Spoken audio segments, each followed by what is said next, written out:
একটু মনোযোগ দিয়ে শোনেন, কারণ না জানলে গুরুত্ব হবে না। জন্মসূত্রে মুসলমান হলাম, আমাদের লাভ কি? আল্লাহর নবী মসজিদে নববীর মধ্যে বসে আছেন, এমন সময় তার দুইটা নাতি তার দুই উরাতের উপরে বসেছেন। নাতি দুইটার নাম হলো হাসান আর হোসাইন। নবী কোথায় বসে আছেন? হ্যাঁ, খেয়াল করে শুনবেন, মসজিদের নববীর মধ্যে বসে আছেন, এমন সময় তার দুইটা নাতি দুই উরাতের উপরে বসে আছেন। শুধু বসে নাই, ছোট নাতি দাঁড়িয়ে ধরে টান মারে, আর বড় নাতি টুপি খুলে ফেলে দেয়। খালি যেন বসে থাকলো তা না, হোসাইন দাঁড়িয়ে ধরে এরকম টান মারে, আর হাসান মাথার টুপি খুলে ফেলে দেয়।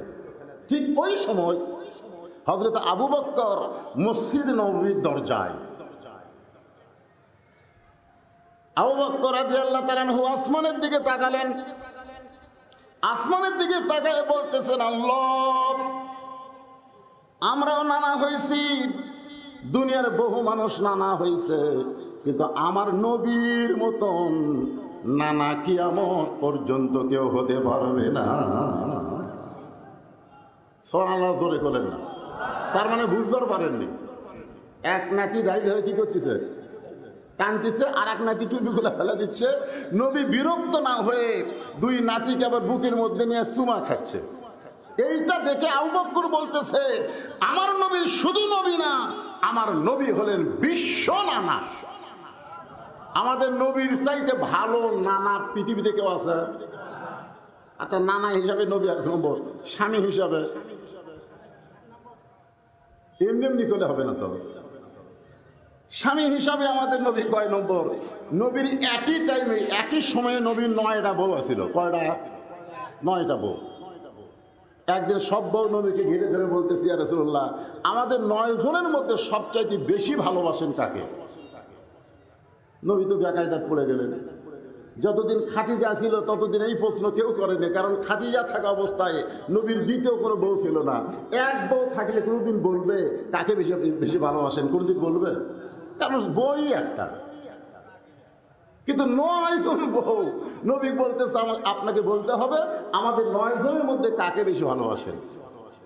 আল্লাহ রাসূল মুস্কি হাসিতে বললেন, এই কঠিন প্রশ্নের উত্তর আজকে দেওয়া যাবে না, এটার প্রশ্নের উত্তর হবে আগামীকাল সকালে।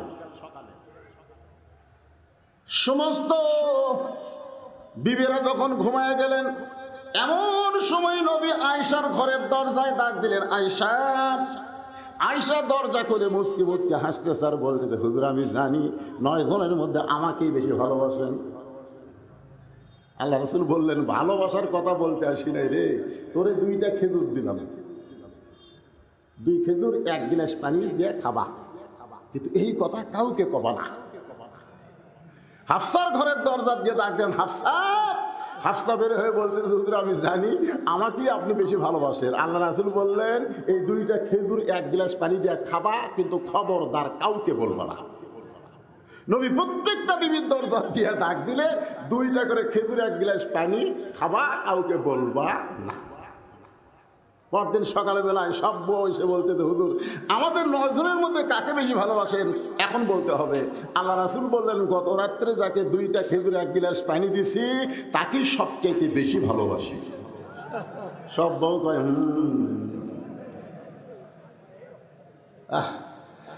আমাদের নবী এমন একজন স্বামী, 9 বউকে কন্ট্রোল করেছে, কোনো বউ বেজার হয়নি। সুবহানাল্লাহ। আর আমরা কি? ঘরের দরজা খোলা, নবীর ঘরের দরজা খোলা, এমন সময় মা আয়েশা ঘরের মধ্যে ঢুকছেন। যেই ঢুকছেন, নবী আর বসে থাকলেন না, নবী দাঁড়িয়ে গেলেন। আল্লাহ নবী দাঁড়িয়ে গিয়ে দরজা জানলা বন্ধ করে দিলেন। মা আয়েশা খালি থরথর করে কাঁপতেছে। আল্লাহ রাসূলকে, আয়েশা কাঁপো কেন? বলে, হুজুর, আমি শুনেছি আপনার জুতার পরশে আল্লাহর আরশ ধন্য হয়ে গেছে। আপনি দরজা জানলা বন্ধ করলেন, আমার শরীর কম্পন দেওয়ার কারণ হলো যদি কোনো বেয়াদবি হয়ে যায়, আল্লাহ নবী বলেন, আয়েশা, যতক্ষণ দরজা জানলা খোলা ছিল ততক্ষণ আমি নবী ছিলাম, কিন্তু দরজা জানলা বন্ধ হয়ে গেছে, আমি আর নবী নাই, আমি হলাম স্বামী আর তুমি আমার বিবি। আমি নবী কতক্ষণ ছিলাম? কতক্ষণ? যতক্ষণ দরজা জানলা খোলা ছিল, কিন্তু যেই বন্ধ হয়ে গেছে আরো নবী। আমি যত বড়ই হুজুর হই, ওয়াজ করে যখন বাড়ি যাব, বউ যদি যায় বলি প্রতি মিনিটে 100 করে টাকা দেবো, তুমি 10 মিনিট ওয়াজ শোনো, 1000 টাকা পাবা। আমার বউ বলি, ভাক্কা বাদ দেন তো, টুপি খুলে তাড়াতাড়ি শোতেন। জনগণ আপনাকে চিনে না, এই জন্য আপনার হুজুর বেনা ওয়াজ শোনে। আমি আপনাকে চিনি না, আপনি মালটা কি? চিন্তা করে দেখে, যত বড়ই হুজুর হই, বইয়ের কাছে গেলে আর হুজুর থাকি না। নবী বলতে চাইছে, যত বড়ই নবী হয়, দরজা জানলা বন্ধ হলে আর নবী থাকি না। আমি হলাম স্বামী, তুমি আমার বিবি, কিসের ভয়? আসো। মা আয়েশা দৌড়ে নবীর বুকের মধ্যে ঢুকে চোখের পানি বের করে বলেন, আল্লাহ, আমার নবী শুধু বিশ্ব নবী নয়, আমার নবী হলেন পৃথিবীর 1 নম্বর স্বামী। তাহলে নানা হিসাবে কয় নম্বর? হ্যাঁ, স্বামী হিসাবে, বাবা হিসাবে। কেমনে বুঝলেন? আমাদের নবী বাবা হিসাবে যে 1 নম্বর। নবীর মেয়ে ফাতেমার কাছে গেলে জানা যাবে, কঠিন ক্ষুধা নিয়ে আল্লাহ নবী ফাতেমার ঘরের দরজায় যেতেন। ফাতেমা রাগ করে বলতো, বাবা, আপনার এক মেয়ে কুলসুমা ধনীর সঙ্গে বিয়ে হচ্ছে, তার স্বামী অত ধনী, নাম হলো ওসমান গনি। আপনার পেটের মধ্যে ক্ষুধা, আপনি কি কুলসুমার বাড়ি যাবার পারেন না? রাসূল বলে, ফাতেমা, তোর চেহারা দেখা মাত্র আল্লাহ আমার ক্ষুধা দূর করে দেয়। ফাতেমা বলে, বাবা, আপনি শুধু বিশ্ব নবী না, আপনি হলেন পৃথিবীর শ্রেষ্ঠ বাবা। জোরে কান সুবহানাল্লাহ। আবু বকর রাদিয়াল্লাহু তাআলা দেখে, বদরের জিহাদের দিনে নবী পরনের জুব্বা খুললেন, নবী সৈনিকের পোশাক পরে ঘর থেকে বের হলেন। নবীর মাথায় টুপি নাই, মাথায় হেলমেট দিছেন। জোরে কোন কি দিছেন? হেলমেট বোঝেন? হেলমেট, মাথায় হেলমেট দিয়ে হযরত আলীকে বলতেছেন, আলী, আলী, জি হুজুর, আমার কোমরের পেটিটা একটু টাইট করে দাও তো, আমার কোমরের পেটি একটু টাইট করে দাও। হযরত আলী এসে নবীর কোমরের পেটি, পেটি বোঝেন না, গামছা মাথার জোরে বাঁধলে কাজের শক্তি কম হয় না, বেশি হয়। কৃষক মানুষেরা তখন বেশি কাজ করবার চান, তখন গামছা খুঁটি বাঁধেন, মাজার বাঁধেন না, আরো টাইট করে দাও। আবু বকর বললেন, ইয়া রাসূলুল্লাহ, আপনি আল্লাহর নবী, আপনার কোমরের বেল্ট এত টাইট করা লাগবে কেন? রাসূল বলেন, আবু বকর, আমি শুধু আল্লাহর নবী না, আজকে বদরের জিহাদে আমি হব আল্লাহর সেনাপতি। তাহলে সেনাপতি হিসাবে আমাদের নবী কয় নম্বর? নেতা হিসাবে কয় নম্বর? যেই দিকে যাবেন সেই দিকে আমাদের নবী হলেন 1 নম্বর। আবু বকর বলেন, আল্লাহ, দুনিয়ার শ্রেষ্ঠ নানাকে দেখলাম দাড়ি ধরে টান মারতেছে, মাথার টুপি খুলে ফেলে দিচ্ছে, এরপরও নানা নাক না করে 2টা নাতিকে বুকের মধ্যে নিয়ে আদর করতেছে। সুবহানাল্লাহ। এমন সময় হযরত ওমর আইছে, এমন সময় ওমর এসে এই দৃশ্য দেখি, এই 2টা সন্তান বড় বেয়াদব, এরা সবসময় নবীকে কষ্ট দেয়। মানে হযরত ওমর গরম সাহাবী না? ধরে কোন নরম না গরম? আল্লাহ রাসূল বলেছেন, আমার 4 জন সাহাবী 1 নম্বর। সাহাবারা বলেন, হুজুর 4 জন 1 নম্বর কেমনে হয়? রাসূল বললেন, নরমে 1 নম্বর হলো আবু বকর, গরমে 1 নম্বর ওমর, সম্পদে 1 নম্বর ওসমান, আর জ্ঞানের দিকে 1 নম্বর। জোরে কর না কেন? তাহলে 4টাই কয় নম্বর? সবচাইতে গরম সাহাবী ওমর, দাড়ি ধরে টান মারা দেখা, টুপি খুলে ফেলে দেওয়া, এই দৃশ্য দেখার পরে বলতেছি, এই দুইটা সন্তান বড় বেদব হয়ে গেছে, এরা আল্লাহর নবীরে সবসময় কষ্ট দেয়। সঙ্গে সঙ্গে আবু বকর এভাবে শাহাদত আঙ্গুলি তুললেন, ওমর যেই কথা একবার বলেছ এই কথা দ্বিতীয়বার বলবো না। উমর ফারুক 3 ধাপ পিছনে গেছে। ধরে কোন কয় ধাপ? হায় হায়, দুনিয়ার সবচাইতে নরম মানুষ গরম মানুষকে হুমকি মারতেছে। উমর যে কথা একবার কছ আর একবার দান কইও না। হযরত উমর 3 ধাপ পিছনে গেলেন। পিছনে গিয়ে জোড়হাত করে বলতে, আবু বকর ভাই, আমি সারা জীবন শুনি আপনি নরম মানুষ, আল্লাহ নবী বলেছেন আপনি হলেন নরমে 1 নম্বর, আপনি হঠাৎ এমন গরম হলেন কেন? আবু বকর বলে, ওমর সব সময় নরম থাকা যাবে না, মাঝে মধ্যে নরমকেও গরম হওয়া লাগবে। এই যারা দুইজন কি করতেছে, এই সময় নরম থাকা যাবে না। একটু মনোযোগ দিয়ে কথাগুলো শোনেন, বিরক্ত হয়েন না। অসুস্থ মানুষ, আপনাদের সামনে কথাগুলো বড় আফসোস করে বলতেছি। এতদিন যেই কথাগুলো বলতে পারি না অ্যাঙ্গেলে বলা লাগছে, আজকে কোনো অ্যাঙ্গেল আছে?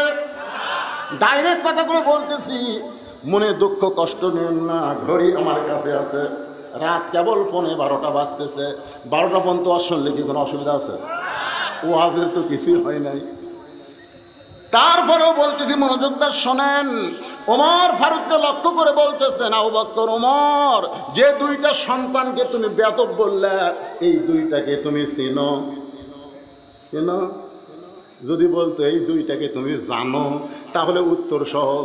যদি আপনাদের বলি কোরআন কি জানেন, আপনারা বলবেন কোরআন পৃথিবীর সর্বশ্রেষ্ঠ কিতাব। ধরে কোন কথা ঠিক কিনা? কিন্তু যদি বলা হয় কোরআন কি আপনারা চিনেন? কি চেনেন? কি চেনেন? কোরআনের কি চেনেন? অনুনাজ্জিলু মিনাল কুরআনি মা হুয়া শিফাউ ওয়া রাহমাতুল লিল মুমিনিন। এই আয়াতের অর্থ হলো সব সমস্যার সমাধান দিয়ে দিবে আল কোরআন। আমি যেই বলবো সব সমস্যার সমাধান দিতে পারে। যারা বলবেন না, বুবা হয়ে মরবেন, বুবা। জোরে, সব সমস্যার সমাধান আল কোরআনের আলো। রে পাগলা, হাসিনার সময়, হাসিনার সময় আমরা খুঁজি ঘরে ঘরে জালো। আমার এলাকাতে হুজুর হাসিনার সময় দোয়া করছে, রব্বানা আতিনা ফিদ দুনিয়া হাসিনা। কি করবি ভয়ের ঠেলায় হাসানার জায়গাতে হাসিনা মারিছে। এখনকার সেই দিন আসা, তাহলে ঘরে ঘরে কি জাগা মতো রে 300 জন ভালো মানুষকে ওই জাগাত পাঠান লাগবে। চোর, বাটপার, ডাকাত, বদমাইশ, লুটতরাজকারীকে আর ওখানে আমরা পাঠাবো না। 300 জন ভালো মানুষকে সংসদে যদি পাঠাবার চাই, তাহলে ঘরের মধ্যে কোরআন না জ্বালায়া আল কোরআনের আলো সংসদে জ্বালো। ধরে টানতে মর্দের মতন একটা স্লোগান দেবেন। তো আমি যে বলবো আল কোরআনের আলো, আপনারা বলবেন সংসদে জালো। বলতে পারবেন না ভাই? আল কোরআনের আলো, কোরআন হাদিস যেখানে, দুনিয়ার মুসলমান লিল্লাহে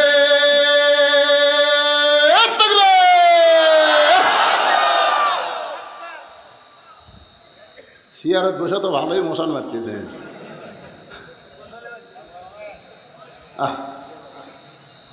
শুধু 2-1 জন একটু লুটপুট করতেছে, ওরকে সিয়ারত বসার অভ্যাস নাই, তো মাটিত বসা লাগলো।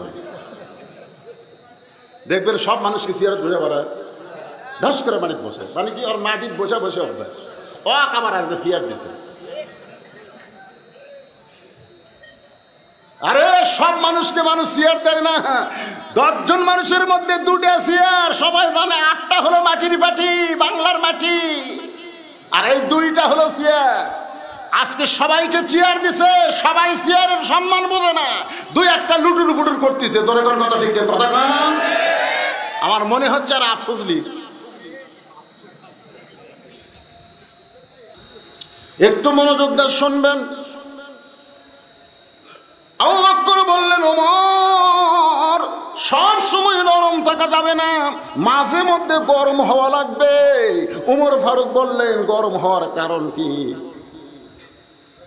আবু বকর বললেন, ওমর, তুমি যে দুইটা সন্তানকে বেয়াদব বলতেছ, যে দুইটা সন্তানকে তুমি বললে বেয়াদব, ধরে কোন কি বলছে? নবীরে কষ্ট দেয়, এই দুই সন্তানকে তুমি চিনো? মারাত্মক কথা আবু বকর যদি বলতেন, ওমর এই দুই সন্তানকে তুমি জানো, তাহলে উত্তর দেওয়া সহজ হইতো। কিন্তু আবু বকর বললেন, ওমর এই দুইটা সন্তানকে তুমি চিনো? আপনারা বলেন তো, জানা আর চিনার মধ্যে তফাৎ আছে না নাই? জোরে কারণ আছে না নাই? জানা মানে কি? জানা মানে এই যে কোরআন শরীফ পৃথিবীর শ্রেষ্ঠ কিতাব, আপনারা জানেন? জানেন না? জোরে কারণ জানেন না? কোরআন পৃথিবীর শ্রেষ্ঠ কিতাব, আপনারা কি চিনেন? আল্লাহর বান্দার একটু মনোযোগ দিয়ে শুনবেন। আবু বকর বলতে, ওমর যে দুইটা সন্তানকে তুমি বেয়াদব বললা, তাদের দুইজনকে তুমি চিনো? আমি বললাম, চিনার কথা যদি বলতো জানো, উত্তর সহজ। যে বলছে চিনো, উমরের জন্য উত্তর বড় কঠিন হয়ে গেছে। কারণ হাসান হোসেনকে উমর কেমনে চিনবে? জোহরের নামাজের প্রথম সেজদায় আল্লাহ নবী 3 বার সুবহান রাব্বিল আলা বলছে। তোরে কোন কয়বার? 3 বার সুবহান রাব্বিল আলা বলেছে। দ্বিতীয় সেজদায় নবী আর মাথা তোলেন না, নবী আর মাথা তোলেন না। হাজার হাজার সাহাবী সেজদায় গিয়ে মনে মনে চিন্তা করে, 3 বার সুবহান রাব্বিল আলা বললি তো সেজদা হয়ে যায়, কিন্তু আল্লাহ নবী সেজদা থেকে মাথা তোলেন না। ওমর ফারুকের মন কয়, মাথা তুলে দেখতো নবীর খবর কি, কারণ সামনে কাতারের মুসল্লি। ওমর ফারুক যখন মাথা তুলবার চায়, তখন আল্লাহর কোরআন বলতেছে, আতিউল্লাহ ওয়া আতিউর রাসূল, আল্লাহর আনুগত্য কর, নবীর অনুসরণ কর। নবী মাথা তোলে নাই, তুই তুলবো কেন? তুলবার চায় আবার ডাবাছে। 8 ঘন্টা হয়ে গেছে, বর্তমান সময়ে 8 ঘন্টা। সেজদা থেকে নবী মাথা তুললেন, 4 রাকাত নামাজও শেষ হলো, নবী সালাম ফিরালেন। ওমর ফারুক বিনয়ের স্বরে বললেন, ইয়া রাসূলুল্লাহ, প্রথম সেজদায় 3 বার সুবহান রাব্বিল আলা, কিন্তু দ্বিতীয় সেজদা এত লম্বা হলো, আমার তো মন করেছিল, আমি মনে করেছিলাম হয়তো আপনি অসুস্থ হয়ে গেছেন হুজুর, আমি মাথা তুলবার চাইছিলাম কিন্তু তুলি নাই, কোরআনের আয়াতকে সামনে পায়া। হুজুর দ্বিতীয় সেজদা এত লম্বা হলো কেন? আল্লাহ রাসূল বলে, ওমর আমি যখন দ্বিতীয় সেজদা দিয়েছি, প্রত্যেক হাসান হোসেন এসে আমার কাঁধের উপর বসে, তারা আর কাঁধ থেকে নামে না, আমি হাত দিয়ে তাদেরকে নামাবার চাই। নামাজের মালিক আল্লাহ বলে, হাবিব আপনি যেমন হাসান হোসেনকে ভালোবাসেন, আমি আল্লাহ তেমন ভালোবাসি। যতক্ষণ আপনার কাঁধের উপরে থাকবে, আপনি তাদেরকে নামাবেন না। আমার হাসান হোসেনের জন্যে আমার সেজদা লম্বা হয়ে গেছে। 11 সালে হজ করতে গেলে আমার সাথে এক ভাই, খুব জুয়ান তাগড়া, তো ওই প্রতি তাওয়াফের মধ্যে 7 বারের চক করে 3 বার কাবা ঘর চুমা খায়। কয়বার? কাবা ঘর খায়, পাথর খায় না। ওই যায় ওই কাবার গিলাপ ধরে আমাকে কয়, হুজুর আপনি খালি সাইড মারেন, একবারও যান না। আমি যত মানুষের ভিড়, আমি কীভাবে যাই ভাই? কয়, হুজুর আপনি কোন কি যাওয়ার নিয়ম জানেন না? এত ভিড়ের মধ্যে যাওয়ার নিয়ম কি? খালি এই খালি তো 2 কোনা মারবেন হুজুর, 5 হয়ে যাবে, দৌড়ে যাবে। দেখছেন আপনি? ওই যে কোনা মারছে, কোনা কোন দেশের লোক মারছে? ওটি খালি এক দেশের লোক আছে, এক পাড়ার লোক আছে, গোটা পৃথিবীর সব দেশের মুসলমান ওটি গেছে। ওর কোনের ঘুতে হয়তো একটা ইন্দোনেশিয়া লাগছে, আর এক ঘুতে হয়তো সুদানত লাগিছে, ওর আছে আপনি কন তো ওই সারা জীবনে ওর কি আর দেখা পাবি? তাহলে ওর কি কলজার যে ঘুতে মারলো আর কাবা ঘর যা চুমা খেলো। আমি ওই লোকটাকে বললাম, ভাইজান তুমি 1 কোটি বার কাবা ঘর চুমা খেয়ে যে সব হবে, তার চাইতে একবার যদি আল্লাহর কোরআনকে চুমা দিয়া বুকে লাগাবার পারো, এর চাইতে বেশি সওয়াব হবে। আমি লোকটাকে কি বললাম? 1 কোটি বার। করে কোন কয়বার? ওই কতবার দিবি? ওই ধরেন প্রত্যেক তাওয়াফে যদি 3 বার করে দেয়, ওই কয়শো তাওয়াফ মারবি? 1 কোটি বার কাবা ঘর সুমা খালে সোয়াব হবে কিনা তার কোনো গ্যারান্টি নাই। কিন্তু একবার যদি আল্লাহর কোরআনকে এরকম ধরে সুমা দিয়া বুকে লাগাবার পারো, 1 কোটি বার কাবা ঘর সুমা খাওয়ার চাইতে বেশি সোয়াব আল্লাহ আমাকে দিবে, আল্লাহ তোমাকে দিবে। ওই তখন বলতেছে হুজুর দলিল দেন, দলিল দেন। আরে পাগলা, দলিল হলো কাবা আল্লাহর ঘর, কিন্তু কাবা হেফাজতের দায়িত্ব আল্লাহর না। কাবা আল্লাহর ঘর, কিন্তু কাবা হেফাজতের দায়িত্ব কার না? আল্লাহর না। আল্লাহ যদি কাবা হেফাজত করতো তাহলে মক্কা বিজয়ের সময় রাসূল কাবার দরজা খুলে 360টা মূর্তি কাবার মধ্যে পাইতো না। জোরে কোন কথা ঠিক কিনা আপনারা বলেন তো? কাবা ঘর কি মূর্তির ঘর? কার ঘর? তাহলে মূর্তি কে ঢুকেছে? কথা কয় না। তাহলে কাফেররা ইচ্ছা করলে কাবা ঘরের মধ্যে মূর্তি ঢুকায়। দুনিয়ার কোন কাফেরের বাপের ক্ষমতা আছে এই কোরআনের মধ্যে একটা নোক্তা ঢুকে? কথা কন না, কেন পারবে? কেন পারবে না? ইন্না নাহনু নাযালনা যিকরা ওয়া ইন্না লাহু লাহাফিজুন। এই কোরআন হেফাজতের দায়িত্ব স্বয়ং আল্লাহ নিয়েছে। লা ইয়ামাসসুহু ইল্লাল মুতাহহারুন। তুমি যতক্ষণ পর্যন্ত পবিত্র না হবা ততক্ষণ পর্যন্ত আল্লাহর কোরআন স্পর্শ করতে পারবা না। তাহলে আমরা কি দেখলাম? আমরা দেখলাম শেখ হাসিনার বাংলাদেশ সর্বসাকুল্যে 54 বছর আমাদের দেখা শেষ। জোরে কান ঠিক কিনা? জোরে কান দেখা শেষ। আগামী ইলেকশনে আমরা দেখব আল্লাহর কোরআনের বাংলাদেশ। কারা কারা দেখবেন? 2 হাত তুলে আল্লাহরে দেখান। লিল্লাহি তাকবীর। এবার ফাঁকা মতো মারবেন। আমি যেই বলবো আল কোরআনের আলো, আপনারা বলবেন সংসদে জালো। বলতে পারবেন না? গলা খাঁকারে দেন। আল কোরআনের আলো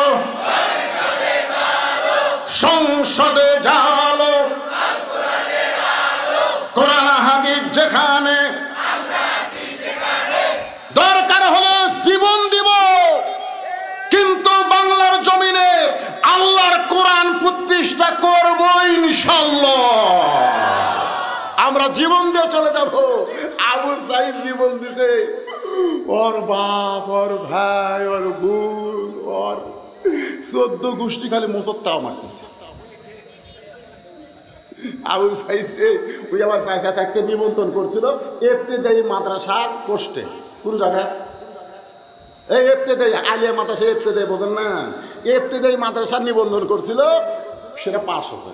ওই ইবতেদায়ী কুলাবি ইউনুস উপদেষ্টা, প্রধান উপদেষ্টা জায়গা কাছে একটা বিল্ডিং বাড়ি 3 তলা বাড়াতে যা টাকা লাগবে, জামাত ইসলামের আমির দেয় 7 লাখ টাকা আবু সাইদের বাপের হাতত দিছে। বিএনপি যায় ওর ওপর আবার 1 লাখ মারছে, মানে 8 লাখ বেশি দিচ্ছে। 1 লাখ যাই যাচ্ছে 2 লাখ 3 লাখ। ওরা খালি বসা থাকা মতো তাও মারতেছে। মূল্যকে মশান মারছে দেখে। আমরা আল্লাহর কোরআনের জন্য জীবন দিব, কিন্তু আমাদের সন্তানগুলো কোরআনের সমাজ পায়া ইবাদত করবে, তার একটা অংশ আল্লাহ আমাদের কবরে পৌঁছে দিবে। কারা কারা চান বাংলার জমিনে আল্লাহর কোরআন চালু হোক? কারা কারা চান? আল্লাহ আল্লাহ হাতগুলো টান টান করে। আল্লাহ হাত নামান। আমি অসুস্থ হয়ে গত বছর আসতে পারি নাই, এবার আইসি। আল্লাহ তোমার বান্দাদেরকে একটু সুন্দর করে কিছু আলোচনা শোনাবো, একটু মনোযোগ দিয়ে শোনেন। যারা 2 খানা হাত আল্লাহর কোরআনকে ভালোবেসে তুলেছেন, লড়ে চড়ে কেড়ে মিন শাররিল ওয়াসওয়াসিল খান্নাস। আল্লাহ কোরআনে বলেছে তুমি যে বসে আছো, তোমার এই যে বুক নাই, বুকের যদি ইমান আছে, ইমানের ধারতি শয়তানের বেটা খান্নাস বসবাস করতেছে। মানুষ যখন মসজিদের মধ্যে যায়, ইবলিশ শয়তান দরজার কান দিচ্ছে, ইবলিশ শয়তান। তো খান্নাস বলতেছে আব্বা কান্দেন কেন? বলে কান্দার কারণ হলো বহু চেষ্টা করলাম রে, তারপরেও মসজিদে ঢুকছে। এক তো মসজিদের বেড়া আমি থোবার পারলাম না। তখন বেটা খান্নাস বলতেছে বাবা আপনি চিন্তা করবেন না, কানবেন না, ঢুকলে কি হবে, আর ঢুকতে দেব না। ওই ঢুকলে কি হবে? ঢুকতে দিব না। তার মানে মসজিদের মধ্যে ঢুকেছে, নামাজের মধ্যে ঢুকতে দিব না। অধিকাংশ মুসলমান মসজিদের মধ্যে ঢোকে কিন্তু নামাজের মধ্যে ঢুকতে পারে না। জোরে কোন কথা ঠিক না? হাদিসে আছে বিস্তারিত, হুজুরি কলব ব্যতীত করছেন কালো নামাজ তোর হবে না। তবে কেন দাও জুয়ারি, মানুষকে দেখাও নামাজ পড়ি, ও তোমার সিদ্ধ বীজে সুফসল ফলে না। আজও কেন আল্লাহর কাবা ধরতে পারলা না? ভাইজান একটু খেয়াল করেন, এখন শয়তান আপনাদের অনেকের মনের মধ্যে একটা বুঝ সৃষ্টি করে দিচ্ছে, হুজুর না জানি কি কয় ওঠে, যে হারে কোরআনে যেন হাত তুলল রে, লিমা তাকুলু মালা তাফালুন। ওই ব্যক্তির চাইতে বড় মুনাফিক আর কেউ নাই, যার কথার সাথে কামের মিল থাকে না। আপনারা যে দুই হাত তুললেন আল্লাহর কোরআনের জন্য, দরকার হলে জীবন দেব, এটা কি মুখে মুখে না অন্তর থেকে? এ বুকত হাতটা দেখান তো, মুখে মুখে না অন্তর থেকে? এটা হাত দেন। আল্লাহ অন্তরে চাওয়াকে কবুল করো, ফিলিস্তিনকে স্বাধীন করে দাও, ইসরায়েলকে মানচিত্র থেকে তুমি উধাও করে দাও, আবাবিল পাখি দিয়া হস্তি বাহিনীকে তুমি যদি ধ্বংস করতে পারো, নিরস্ত ছাত্র দিয়া হাসিনের মতন মহাসম্রাজ্ঞী যিনি হিটলার, লেডি হিটলার যদি পালায়া যায়, সব ক্ষমতার মালিককে। সেই কোরআনের মহব্বতে আপনাদের কাছে আমি 100টা কোরআন বেচবো ভাই, মাত্র 100টা কোরআন শরীফ আমি বিক্রি করব। যারা বুকে হাত দিচ্ছেন তাদের কাছে এক কোরআন শরীফ মাত্র 500 টাকা।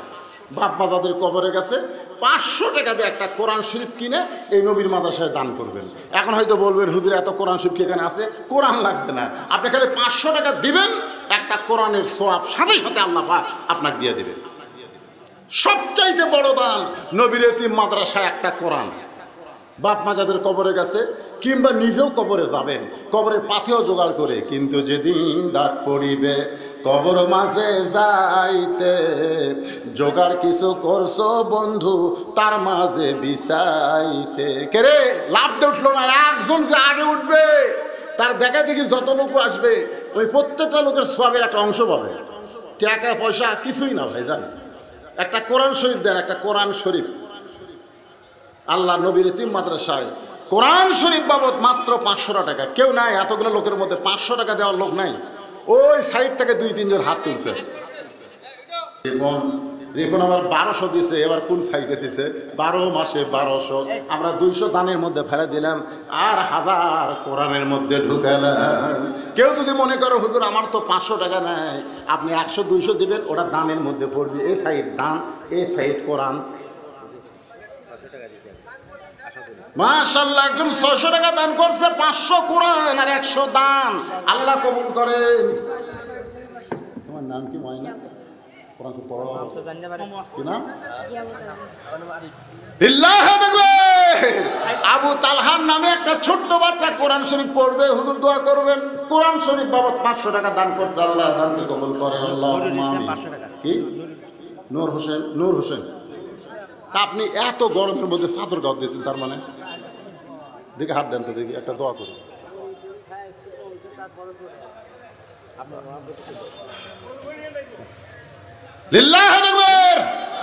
এই গরমের মধ্যে অসুস্থ মানুষ, আল্লাহ কোরআন শরীফ বাবদ 500 টাকা দান করেছে। তোমার কোরআন মুমিনদের শেফা হিসেবে তুমি নাজিল করেছ, আল্লাহ তাকে পুরাপুরি সুস্থতা দান করো। আল্লাহুম্মা আমিন। রবেল কোরআন শরীফ বাবদ 500 টাকা দান করছে, আর একজন 200 টাকা দান করছে, আল্লাহ আপনি কবুল করেন। মিজানুর রহমান ডাক্তার 2000 টাকা। লিল্লাহি আকবার। মিজানুর রহমান ডাক্তার 4 কোরআন শরীফ বাবদ 2000 টাকা দান করেছে, আল্লাহ তার দানকে কবুল করেন। নুরুজ্জামান কোরআন শরীফ বাবদ 500 টাকা দান করছে, আল্লাহ আপনি কবুল করেন। আপনি কষ্ট না মনে করলেন একটু গোনা রুবেল না, সেটা বলতেছি না আপনি কি কানে কম শুনতেছেন নাকি? আমি বলতেছি কয়টা কোরআন শরীফ হলো, আপনারা টাকাটা নিয়ে গমেন। দুলাল কোরআন শরীফ বাবদ 500 টাকা দান করতে গেলে 100-র বেশি আমি নিব না। লা ইলাহা ইল্লাল্লাহ, লা ইলাহা ইল্লাল্লাহ, লা ইলাহা ইল্লাল্লাহু মুহাম্মাদুর রাসূলুল্লাহ সাল্লাল্লাহু। দরুদের এত ফজিলত শুনালাম তাও মনে নাই, জোরে কোন সাল্লাল্লাহু। ওমর ফারুক বলতেছেন, আবু বকর ভাই এই দুই পুস্কারে চিনব না কেন? আলী আর ফাতেমার সন্তান। কথাটা খেয়াল করছেন? এই দুই পুস্কা বোঝেন না? আপনাকে এলাকায় ছোট বাচ্চাগুলো কি কয়? এই দুই পিচ্চিরে চিনব না কেন? এরা হলো আলী আর ফাতেমার সন্তান। আবু বকর বলে, ওমর শুধু আলী ফাতেমার সন্তান হিসেবে চিনলে হবে না, এদেরকে আরো তোমার চিনতে হবে। এখন বলে এমনি নেন, আরো চেনা লাগবে। ওমর ফারুক বলে, আবু বকর ভাই আরো কি চিনতে হবে আপনার কাছে জানতে চাই। কারণ নবীর মাদ্রাসার 1 নম্বর ছাত্র হলেন আবু বকর। জোরে বলেন নাম কি? জোরে কর নাম কি? আর 2 নম্বর ছাত্র কি? ওমর। জোরে বলেন 2 নম্বর ছাত্রকে ওমর। এখন বলতে চাও আবু বকর ভাই আপনার কাছে জানতে চাই। আবু বকর বলে, ওমর কত বছর বয়স ঈমান গ্রহণ করেছ? ওমর ফারুক বললেন 27 বছর বয়সে। আবু বকর বলে, ওমর 27 বছর বয়সে ঈমান গ্রহণ করলা, ঈমান গ্রহণ করার আগে তুমি কি ছিলে? ওমর ফারুক বলে, আমি কাফের ছিলাম। আবু বকর বলে, ওমর 27 বছর জীবনে তুমি কুফুরে হালে কাটাইছো। আমি আবু বকর 35 বছর বয়স ঈমান গ্রহণ করেছি। আমি যখন ঈমান গ্রহণ করেছি তখন আমার বয়স হলো 35 বছর। জোরে বলেন কয় বছর? তাহলে 35 বছর আমি কুফুরে হালে কাটাইছি। ওমর রে তুমি কাটাইছো 27 বছর কুফুরে হালে, আমি কাটাইছি 35 বছর কুফুরে হালে। আর যে 2টা সন্তানকে তুমি বেয়াদব বলতেছ, এরা জান্নাতি হয়ে জন্ম নিয়েছে। সাল্লাল্লাহ জোরে খান। আপনারা বলেন তো ওমর ফারুক ঈমান গ্রহণের আগে কি ছিল? কথা কয় না, কি ছিল? আবু বকর ঈমান গ্রহণ করার আগে কি ছিল? আর হাসান হোসেন ঈমান গ্রহণ করা লাগছে। জোরে কোন করা লাগছে? এরা 2 ভাই জান্নাতি হয়ে জন্মগ্রহণ করেছে। জোরে বলেন সুবহানাল্লাহ। সঙ্গে সঙ্গে ওমর ফারুক কান্দের বলে, আবু বকর ভাই এই চিন্তা আমার মাথাতে আসে নাই। আজকে আমরা যারা এখানে বসে শুনলাম, একটাবার কি আপনার মাথায় চিন্তা আইছে যে জন্মসূত্রে আমরা মুসলমানের ঘরে জন্ম নিলাম, এটা আমার ইচ্ছা না, এটা স্বয়ং আমার আল্লাহর ইচ্ছা? ধরে বলেন কথা ঠিক কিনা? আল্লাহ ইচ্ছা করলে হিন্দুর ঘরে আমাকে পাঠাবার পারত, বৌদ্ধ খ্রিস্টানদের ঘরে আমাদেরকে পাঠাবার পারত, কিন্তু আল্লাহ সেই সকল ঘরে না পাঠায়া মুসলমানের ঘরে পাঠায়া বিশ্বনবীর উম্মত করে আল্লাহর কোরআন হেদায়েত স্বরূপ আমাদেরকে দিলেন। আমরা সে আল্লাহর উপরে খুশি না বেজার? তাহলে জবান খুলে সকলে বলি আলহামদুলিল্লাহ। আল্লাহ আজকের এই মাহফিলকে আল্লাহ তুমি কবুল করো। সকলে ইস্তেগফার পড়েন, আস্তাগফিরুল্লাহ রব্বি মিন কুল্লি জামবি ওয়া তুবু ইলাইহি। সভাপতি তো একটু জি জি।